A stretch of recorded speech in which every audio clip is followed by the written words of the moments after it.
कृतापराधेऽपि जने कृपामन्थरतारयो ईषद्बाष्पार्द्रयोर्भद्रं श्रीवीरजिननेत्रयो यस्याभिधानं मुनयोऽपि सर्वे गृह्णन्ति भिक्षा भ्रमणस्य काले मिष्टान्नपानाम्बर पूर्णकामा स गौतमो यच्छतु वाञ्छितं मे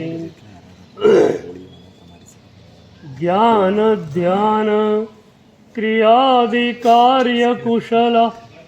प्रद्युम्न जेता गुरु आन्तरलोचन मेकमस्ति सुतरां प्रोद्भासितं यस्य वै ओंकारेण सुसेवितोऽपि सततम् ओंकार सेवा पर सोऽयं सौम्यमनः सदा विजयते श्री सिद्धिसूरीश्वर सोऽयं सौम्यमनः सदा विजयते श्री भद्रसूरीश्वर सोऽयं सौम्यमनः सदा विजयते ओंकार सूरीश्वर सोऽयं सौम्यमनः सदा विजयते अरविंद सूरीश्वर। પ્રભુનું દર્શન ભીની ભીની આંખે થાય, ભીના ભીના હૃદયે થાય. સમ્યક દર્શનની પ્રાપ્તિ પછી દૂર નથી. જે ક્ષણે પ્રભુનું દર્શન થાય આંખો ભીની ભીની બની જાય. મારા પ્રભુ તું મને મળી ગયો.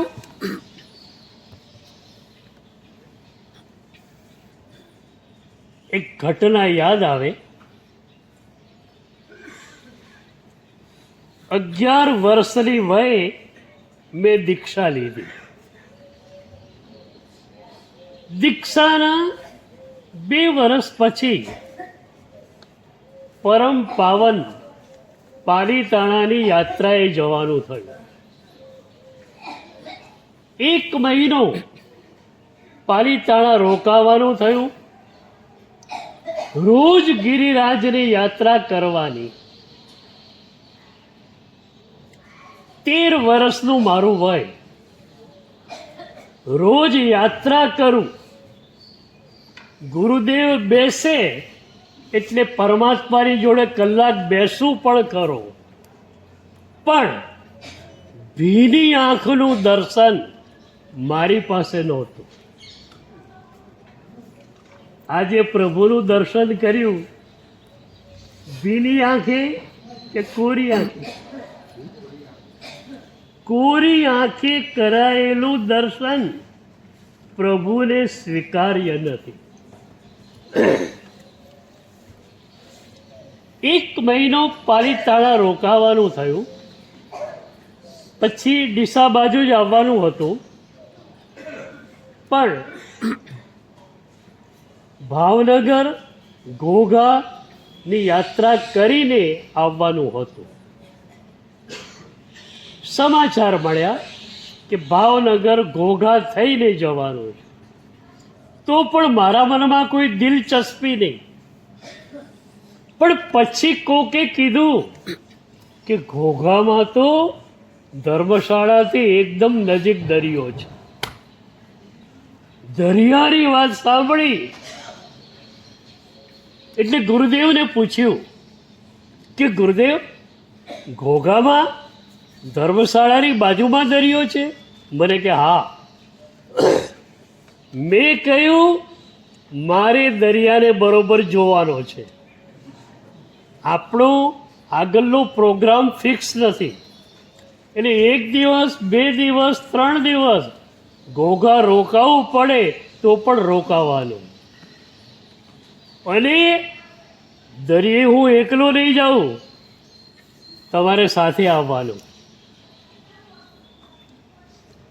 એક વાત તમને કહું, તમારા દીકરાને તમે શું પ્રેમ આપો છો, અમે જે તમારા દીકરાને પ્રેમ આપીએ ને એ મા અને પિતા બેવના પ્રેમથી પણ સુપિરિયર હોય.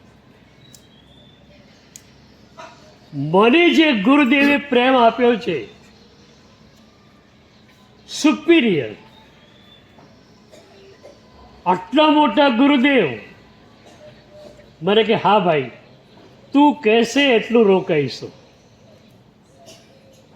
મેં કહ્યું એટલું નહીં, પણ મારે જ્યારે જ્યારે દરિયે જવાનું હોય આપને સાથે આવવાનું. તો કે સાથે આવીશ. ઘોઘા પહોંચ્યા સવારે 7, 7:30. નવખંડના પાર્શ્વનાથ પ્રભુના દર્શન કર્યા. કોણે કર્યા? દર્શન તો કર્યા, પણ કોણે કર્યા? પ્રભુનું દર્શન કરી શકું એવી આંખો મારી પાસે નહોતી. એટલે એક આપણી પ્રાર્થના છે, તમને નિરખું નાથ નિરંજન એવી આપો આંખો. પ્રભુ તને જોઈ શકું એવી આંખ પણ તારે આપવાની. નમુથોડમાં બોલીએ આપણે ચક્ષુ દયાળ. એ ચક્ષુ દયાળનો અર્થ આ છે, પ્રભુને જોવા માટેની, પ્રભુના માર્ગને જોવા માટેની આંખો કોણ આપે? પ્રભુ આપે. તો એ આંખ મારી પાસે નહોતી. મારા મનમાં તો દરિયો ઉછળતો હતો. નૌકાશ્રીનું પચખાણ પાર્યું, નૌકાશ્રી વાપરી, પોરશી વણાવી, પાત્રાનું પડલેણ કર્યું, વિધિ બધી થઈ ગઈ. ગુરુદેવને કહ્યું ચાલો હવે દરિયે. ગુરુદેવ સ્વાધ્યાયનું પુસ્તક સાથે લઈ મારી જોડે આવ્યા. એક બાકડા ઉપર બેઠા ગુરુદેવ, હું બાજુમાં નીચે બેઠો. ગુરુદેવ સ્વાધ્યાય કરતા હતા, હું દરિયાને જોતો હતો. 11:30 12 વાગ્યા ત્યારે ગુરુદેવે પૂછ્યું કેમ ભાઈ હવે ઉપાશ્રય જઈશું? 12 વાગ્યા. નથી ચાલો. ગયા, ગોચરી વાપરી, પડલેહણ કર્યું, ગુરુદેવનો આરામ થઈ ગયો. 3 વાગ્યા ને મેં કહ્યું ચાલો દરિયે. બીજો દિવસ સવારે 9 થી 12 દરિયે. એ વખતે મને ખ્યાલ નહોતો કે દરિયાનું આકર્ષણ મને કેમ છે. પાછળથી ઉપનિષદો વાંચ્યા ત્યારે ખ્યાલ આવ્યો કે સમુદ્રની જે વિશાળતા હતી એનો મને રસ હતો. મારા હૃદયને મારે સમુદ્ર જેવું વિશાળ બનાવવાનું હતું. આપણે ત્યાં ગણપતિજીની પૂજા કરે ને, ગણેશ એટલે શું? કોઈ પણ ગણનો નેતા, કોઈ પણ ટુકડીનો આગેવાન, કોઈ પણ સંઘનો આગેવાન કેવો જોઈએ? 3 લાક્ષણિકતા આપી. પહેલી વાત, ગણપતિજીના કાન મોટા હોય એટલે બધાની વાત સાંભળે. સંઘનો પ્રમુખ હોય એ શું કરે? સંઘના દરેક સભ્યોની વાત પ્રેમથી સાંભળે. પેટ મોટું એટલે બધું પેટમાં જતું રહે, અને મોઢે સૂડ એટલે બોલવાની વાત તો રહી જ નહીં. આની વાત આને ને આની વાત આને, એ વાત જ ન રહી. કાન મોટા, પેટ મોટું, મોઢું બંધ.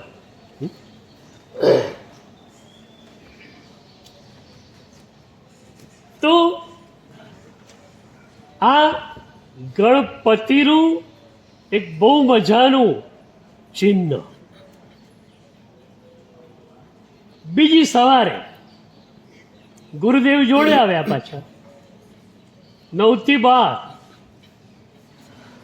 એ બીજી બપોરે એક એવી ઘટના ઘટી કે જે ઘટનાએ મને પ્રભુના દર્શન સુધી પહોંચાડ્યા.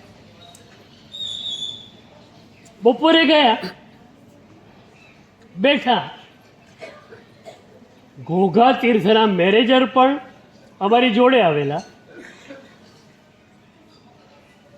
એ વખતે એક માછીમારનો દીકરો આવ્યો, 10-11 વર્ષનો, મારા જેવડો જ. એના ડબ્બામાં દોરી હતી. એણે દોરીને કાઢી દરિયામાં નાખીને માછલું પકડવા માટે. મેનેજર જોઈ ગયા. એમણે સીધી જ 10-20 રૂપિયાની નોટ આપી દીધી અને છોકરાને કાઢી મૂક્યો. પણ એ ઘટનાએ મારા નાનકડા હૃદયને હચમચાવી નાખ્યું.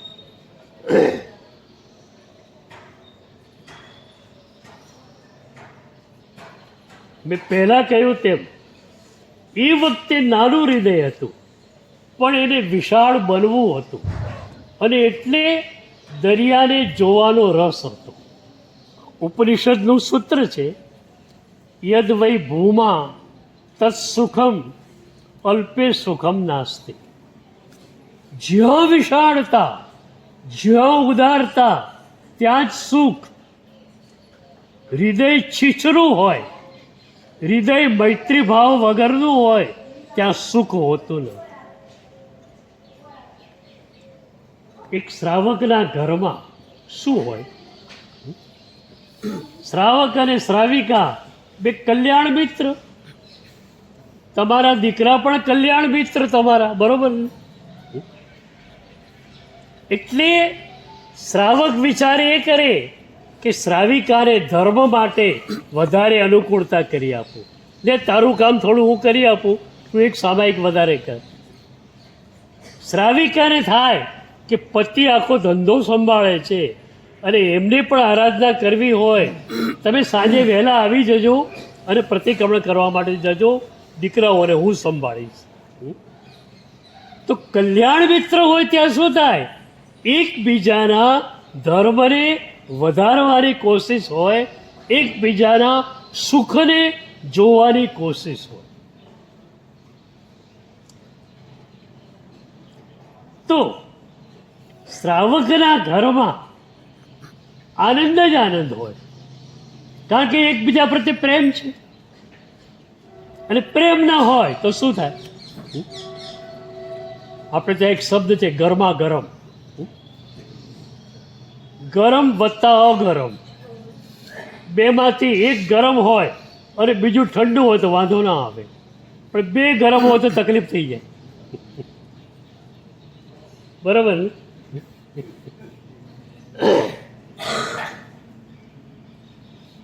તો શ્રાવકના ઘરમાં સુખ છે, એનું કારણ શું? ઉદાર હૃદય છે. શ્રાવકને શ્રાવિકાના સુખની ચિંતા છે, શ્રાવિકાને શ્રાવકના ધર્મની ચિંતા છે. તો મારું નાનકડું હૃદય હચમચી ઉઠ્યું કે મારા જેટલો દીકરો, અને એને એવા સંસ્કાર મળ્યા કે માછલું મારવા સુધી એ પહોંચે છે. અને પ્રભુએ મને જૈન કુળમાં જન્મ આપ્યો. હું સ્કૂલમાં ભણતો, મારો બેન્ચમેટ ક્યારેક બેન્ચમાં માકડ દેખાય, પેન્સિલની અણીથી દબાવવાની કોશિશ કરે, હું એને ના પાડું, અરે જીવ છે, એને કેવી રીતે હેરાન કરાય. અને દીક્ષા લીધી ભગવાને મને મુપત્તિ આપી દીધી કે નજરે ન દેખાતા વાઉકાયેલા જીવોની પણ વિરાધના ન થાય. એ વખતે મારી આંખો આંસુથી છલછલાઈ આવી. મને ખ્યાલ છે કે બપોરે 4 વાગે રડતો રડતો હું નવખંડના પાર્શ્વનાથ પાસે ગયો અને ધ્રુસકે ધ્રુસકે રડ્યો કે પ્રભુ તે મને કેટલો બધો બચાવી લીધો. આટલી નાની ઉંમરમાં તે મને તારા માર્ગ ઉપર લાવી મૂક્યો. મને સૌથી પહેલું ભીની આંખે દર્શન ઘોઘામાં થયું. 13 વર્ષની વયે. અને એ પછી હવે અલગ રૂપમાં દર્શન થાય. એ ગુણાત્મક દર્શન હોય, સ્વરૂપાત્મક દર્શન હોય, એની વાત ક્યારેક કરીશ. તો તમને બધાને અહોભાવના રૂપમાં પ્રભુનું દર્શન થઈ ગયું છે ને. આમ પ્રભુને જુઓ અને આંખોમાંથી આંસુની ધાર છલકાય. તો એ પ્રભુની જે ભક્તિ છે એ આપણને સમ્યક દર્શન પદ સુધી લઈ જાય છે. આ જીવનમાં આપણો અવતારનો હેતુ એક જ છે, સમ્યક દર્શનને સમકિતને પામીને જવું. પ્રભુની કૃપાથી તમને બધાને સમ્યક દર્શન મળે.